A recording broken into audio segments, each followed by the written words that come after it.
नमस्कार, काशी दर्शन के इस एपिसोड में आप सभी दर्शकों का एक बार फिर से स्वागत है। धर्म, आध्यात्म और इस सर्व विद्या की राजधानी काशी नागा सन्यासियों के वैभव से दमक रही है। तो आइए दर्शन करते हैं शिव की नगरी में शिव भक्तों का। कुंभ के शुभ अवसर पर संगम नगरी के साथ काशी का एक अद्भुत संबंध है। कहा जाता है कि कुंभ स्नान का पुण्य फल तभी प्राप्त होता है जब कुंभ में आस्था की डुबकी लगाने के बाद काशी में गंगा स्नान कर बाबा विश्वनाथ का दर्शन किया जाता है। काशी और कुंभ के संबंधों को मानते हुए सामान्य जन ही नहीं बल्कि नागा साधु और अन्य संत सनातन की उसी परंपरा का निर्वाह करने काशी आते हैं। काशी के घाटों पर, खासतौर से हनुमान घाट और आसपास के घाट पर धर्म रक्षक नागा साधु डेरा डाल लेते हैं।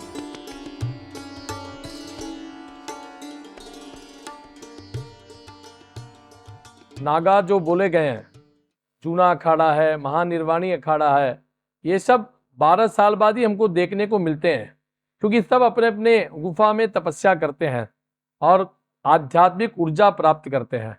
तो प्रयाग में जब इस तरह का कुंभ आता है तभी आते हैं। वहां पर जो अमृत स्नान बोला गया है, उस अमृत स्नान में प्रथम अधिकार उन्हीं को बताया गया है स्नान करने के लिए, क्योंकि वो उसके द्वारा और ऊर्जा प्राप्त करके फिर 12 साल तपस्या में रह के उनका एक ही लक्ष्य होता है कि सर्वे भवन्तु सुखिनः। तो वो प्रयाग में स्नान करने के पश्चात, माघ पूर्णिमा के पश्चात काशी में आते हैं। काशी क्योंकि भगवान विश्वनाथ की राजधानी है और जितने भी ये बाबा हैं ये सब हमारे बाबा विश्वनाथ के गण हैं। देखेंगे बाबा विश्वनाथ के जैसे विवाह में लोग रहते हैं, उसी तरह आप उनका दर्शन जब घाट किनारे जाएंगे तो कर सकते हैं। सिर से पैर तक भस्मी रमाए इन नागा साधुओं की महिमा अपरंपार है। धुनी रमाते ये नागा साधु संत इन दिनों काशी में प्रवास कर रहे हैं। आदि शंकराचार्य ने सनातन धर्म की रक्षा के लिए नागा साधुओं के फौज की स्थापना की थी। प्रयागराज, उज्जैन, हरिद्वार और नासिक को आधार मानकर आदि शंकराचार्य ने नागा साधुओं की 4 श्रेणी का निर्धारण किया था। इन 4 श्रेणियों में 6 तरह के नागा सन्यासी होते हैं, जिन्हें दिगंबर, श्री दिगंबर, राजेश्वर, खूनी, बर्फानी और खिचड़ी नागा के नाम से जाना जाता है। स्वयं शिव स्वरूप आद्य जगतगुरु शंकराचार्य जी अवतरित हुए केरल की पावन भूमि पर। उन्होंने संकल्प लिया और वहाँ से संकल्प को लेकर उन्होंने समस्त भारत वर्ष में यात्रा की और सनातन धर्म के उत्थान के लिए उन्होंने जो जगह जगह पर कुटी बना करके, झोंपड़ी बनाकर जो सन्यासी महात्मा वनों जंगलों में रहते थे उनको एकत्रित किया, उनको जागरूक किया कि आप लोगों को अपने स्वार्थ को छोड़ करके समाज के कल्याण के लिए समाज की मूल विचारधारा में आइए। तो उसी में उन्होंने इस सन्यासियों को 10 नाम दिए, जिसमें गिरी, पुरी, भारती, सरस्वती आदि अन्य 10 नाम के सन्यासी हैं। उनका संगठन बनाया और उनको साथ में लेकर के सनातन धर्म के उत्थान के लिए उन्होंने भारतवर्ष के प्रत्येक कोने कोने में जाकर के उन्होंने इनको साथ में लेकर कार्य किया और अपनी जो जनता थी उसको सनातन धर्म की मूल परंपरा से, पूजा पाठ से, किस प्रकार से हवन करना चाहिए, किस देवता की पूजा करना चाहिए। अधिकतर लोग वाम मार्गी हो गए थे, तंत्र मंत्र और शमशान आदि पूजाओं में की तरफ लोगों का रुझान हो गया था। तो उनको वहाँ से हटा करके पुनः वैदिक धर्म पूजा पद्धति की स्थापना करके और जो हमारे भारतवर्ष की जो भी जनता जनार्दन थी उसको सबको वैदिक धर्म की प्रति उनके अंदर भावना उत्पन्न की और उनको जोड़ा। उसी में फिर जब ये संगठन बने तो उनमें उन्होंने 4 मठ बनाए चारों दिशाओं में। उन पर शंकराचार्य अपने उनके शिष्य थे, उनको स्थापित किया। नागा साधुओं को भगवान शिव का गढ़ माना जाता है। इन साधुओं का परम लक्ष्य है मनुष्य एवं धर्म की रक्षा करना। आजादी के पहले नागा साधु धर्म रक्षा के लिए संघर्ष किया करते थे। धर्म रक्षा के लिए इन साधुओं ने कई युद्ध भी लड़ा है। मंदिरों की रक्षा के लिए जी जान लगाया है।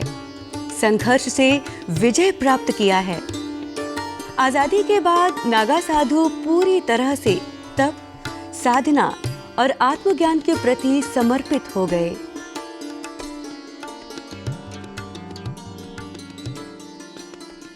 ये हम जूना अखाड़े से हैं। हम जो है ये जप तप वर्ष हम अपने लिए नहीं, ये हम जो है ये जगत के लिए कर रहे हैं।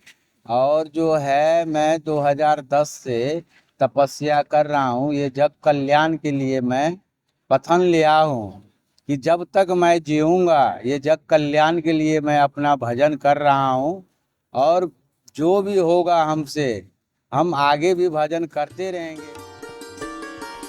मनुष्य की रक्षा और मानव मात्र के कल्याण के साथ नागा साधुओं के लिए ईश्वर की प्राप्ति परम लक्ष्य है। नागा साधुओं की दुनिया रहस्यों से भरी होती है। एकांत जीवन व्यतीत करते हुए जब तप एवं साधना में लीन रहते हैं। इनका आना जाना शायद ही किसी को दिखलाई पड़ता है। पंचदश नाम जूना अखाड़ा 1 महीने 2 महीना इलाहाबाद रहे। अब काशी घाट आए गए, बड़े हनुमान जी के नीचे से टेंट लग रहा है, अपना धूनी तप रहे हैं। यहाँ होली तक यही रहेंगे। तीर्थ नगरी प्रयागराज के बाद काशी में आकार ले लिया है लघु कुंभ। श्रद्धालुओं के साथ काशी में बस गया है नागा साधुओं का रहस्यमयी संसार। प्रयागराज के कुंभ में पवित्र स्नान और पुण्य प्राप्त करने के बाद विभिन्न अखाड़ों के नागा साधु संत काशी में प्रवास कर अपने अखाड़े की परंपरा को आगे बढ़ाते हैं। नागा साधुओं का जीवन बहुत कठिन होता है। ये नागा साधु किसी सांसारिक या धार्मिक पर्व त्योहार में हिस्सा नहीं लेते। जब साधक की संन्यास की दीक्षा हो जाती है उसके बाद वो समस्त सांसारिक क्रियाकलाप से दूर हो जाता है। संन्यास की दीक्षा के समय साधक का जो है पिंडदान कराया जाता है, तर्पण कराया जाता है, मातृकुल का पिंडदान, पितृकुल का पिंडदान। उसके बाद जो है उसका स्वयं का पिंडदान होता है। अर्थात वो अपने आप को ये समाज से या और सामाजिक जो क्रियाकलाप हैं उससे वो दूर हो जाता है। उसके बाद एक ही मात्र उद्देश्य होता है, धर्म की रक्षा के लिए और धर्म के लिए और धर्म की रक्षा के लिए समाज में अपना जीवन व्यतीत करना। प्रयागराज कुंभ में सभी 13 अखाड़ों के नागा साधु भाग लेते हैं। कुंभ नगरी में अखाड़ों का जमावड़ा होता है। नागा साधुओं की उपस्थिति कुंभ को दिव्य बनाती है। साधु संतों का ये समूह धर्म, आस्था और परंपराओं का संरक्षक है।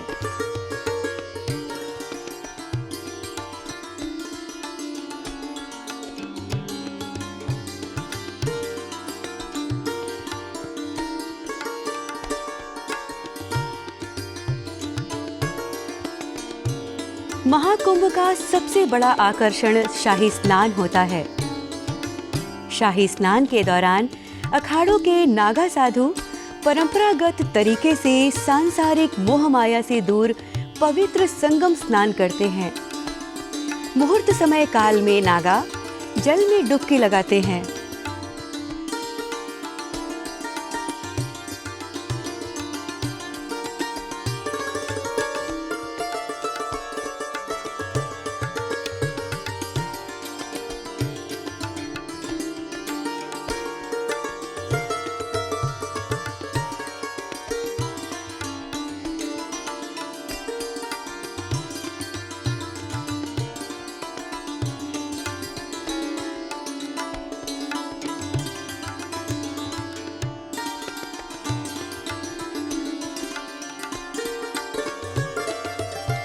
कुंभ में स्नान पर्व की परंपरा प्राचीन काल से ही चली आ रही है।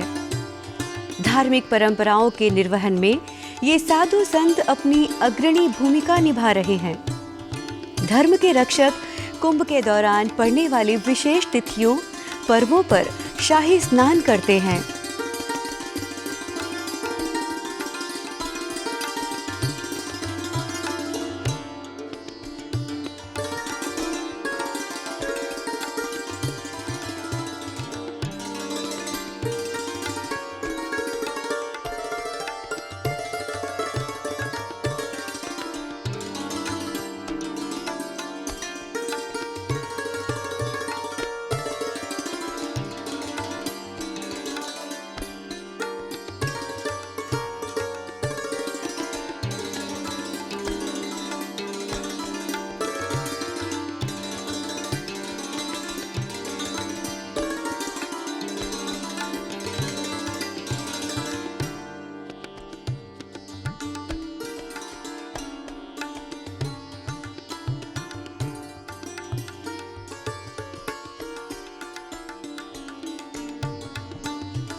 महाकुंभ में सनातन धर्म के रक्षक अखाड़ों की राजसी यात्रा पेशवाई आकर्षण का केंद्र होती है।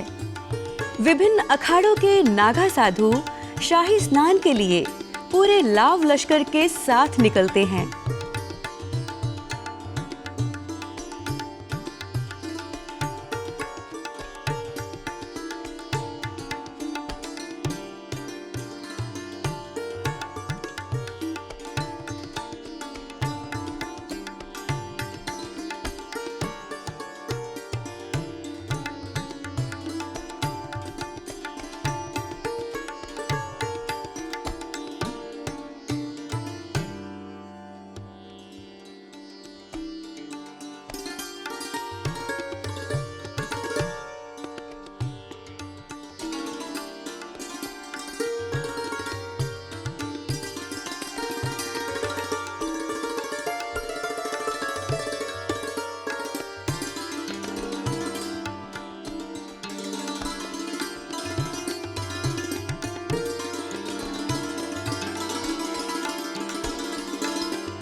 कुंभ के शाही स्नानों की समाप्ति पर ये नागा साधु काशी आते हैं।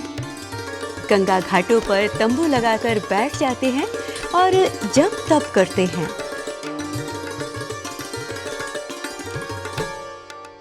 भगवान भोलेनाथ की आराधना कर नागा साधु भगवान की कृपा प्राप्त करते हैं। महाशिवरात्रि पर्व पर गंगा स्नान एवं बाबा विश्वनाथ के दर्शन के बाद नागा साधु अपने अपने गंतव्य स्थल के लिए काशी से विदा हो जाते हैं। विश्वेशं माधवं डुण्डिं दण्डपाणिं च भैरवं वन्दे काशीं गुहां गंगां भवानीं मणिकर्णिकां। काशी काशी काशी ही है। काशी में 33 करोड़ देवताओं का वास है, ऐसा शास्त्रों में भी कहा गया है। उसी का ये श्लोक है। त्रयं शतकोटि देवता इसीलिए पूछते हैं यहाँ पे। इस समय सभी अखाड़ाओं के साधुओं का आगमन हो रहा है और शिवरात्रि में इनका विशेष आकर्षण रहता है और इनकी सिद्धियाँ सभी को विदित है। और इसमें नागा साधुओं की सिद्धियाँ सभी को मतलब विदित है और काशीवासी इनका हमेशा जो है आदर करते चले आ रहे हैं। और काशी शिव की नगरी है, यहाँ कण कण शिव विराजते हैं और हम लोग भी साधुओं को और नागा साधुओं को शिव के गण के रूप में ही हम लोग देखते हैं, जो कि बहुत ही पुण्य का वो है। काशी में शैव संप्रदाय का श्री पंच दशनाम जूना अखाड़ा सहित 4 प्रमुख अखाड़ों के मुख्यालय एवं आश्रम हैं। अन्य अखाड़ों की शाखाएं यहाँ स्थापित हैं। काशी के जूना अखाड़े में सबसे ज्यादा साधु हैं। निरंजनी अखाड़े का भी काशी में काफी महत्व है। पंचदशनाम जूना अखाड़े में आने के लिए पहले कुछ जाति बाधाएं थीं, कुछ थीं, लेकिन अभी कुछ समय से ऐसा कुछ नहीं है।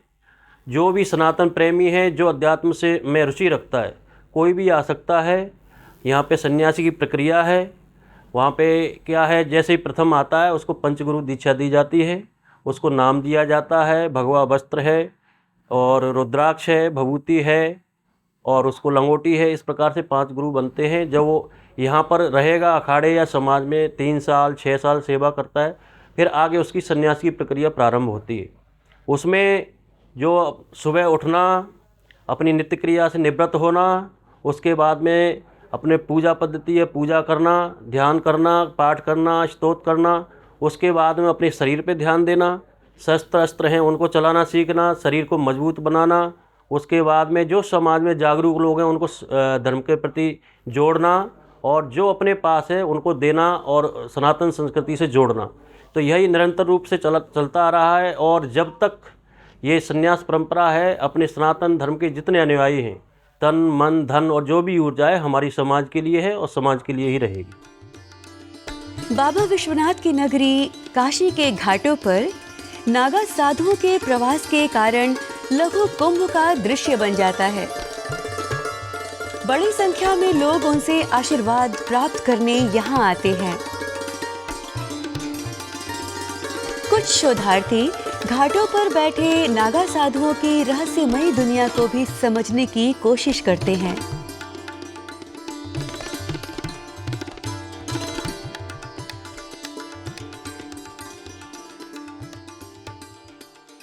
पहले हम लोग प्रयाग से आए थे तो बहुत अच्छा लगा। प्रयाग में हम लोग स्नान किए, उसके बाद वहाँ से काशी आए तो काशी का माहौल है, यहाँ का नागा साधुओं के जो व्यवहार है बहुत ही अच्छा है और हम लोग को बहुत अच्छा लगा। ज़रूर आप लोग सब आइए यहाँ पे काशी और यहाँ पे आके कम से कम कुछ भी नहीं तो सनातन धर्म के लिए यहाँ के अखाड़ों के जितने भी साधु सन्यासी हैं उनसे मुलाकात कीजिए, बहुत अच्छा लगेगा। हम लोग काशी आए हैं, यहाँ पे जो नागा साधु है उससे हम आशीर्वाद प्राप्त किए और बहुत अच्छा लग रहा है। इधर का माहौल बहुत ही बढ़िया है। काशी में नागा साधुओं का स्वागत एवं विदाई कढ़ी पकौड़ी भोज के साथ किया जाता है।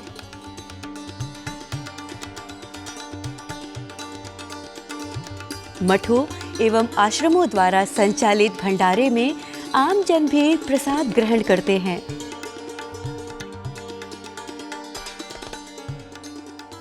काशी में बाबा विश्वनाथ के दर्शन हुए, बहुत ही अच्छी व्यवस्था है, ट्रैफिक है पर हमारा दर्शन बहुत अच्छे से हो गया।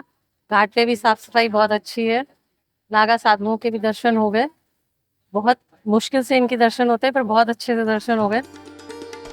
भभूत और भस्मी लगाए नागा साधु अनंत काल तक धर्म के ध्वजा को बुलंदी पर रखने का प्रण लेकर बाबा विश्वनाथ की नगरी से प्रस्थान करते हैं।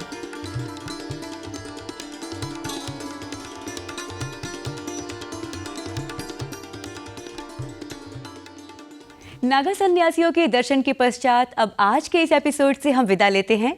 मुलाकात करेंगे आपसे अगले कार्यक्रम में, तब तक के लिए दीजिए अनुमति। नमस्कार।